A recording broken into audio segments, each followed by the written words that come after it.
Stop wasting time and get your projects structured with Jira by mastering epics and user stories. Let's jump straight into it. Starting with how to create an epic first, you'll need to be inside a Jira project.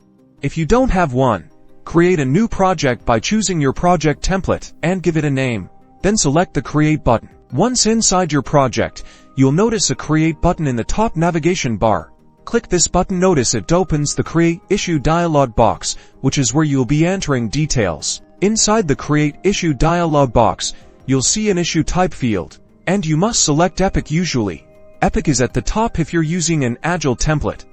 Now let's give your epic a name in the Epic name field. This is a concise title for your large undertaking, like implement user authentication next. Provide a brief summary of the epic's purpose in the summary field and add a more detailed description in the description field so that you can add more context about the goal. Finally, click the Create button. Your epic is now created. Now the epic is created. Let's create the user stories. Navigate to the epic that you just created. Next, open the epic. Select the Create Issue button. Like before, in the Create Issue dialog box, change the issue type to user story. Now write your user story. A common format is as a user role.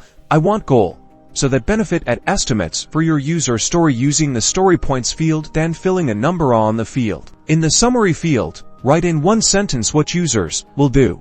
Below that, add the description of the user story. Make sure to link your user story to the epic you created earlier by selecting the correct epic from the drop-down list in the epic link field. After that, simply click the Create button. Repeat this process for all the user stories within your epic. You have successfully created epics and user stories in Jira. Your project is now well structured.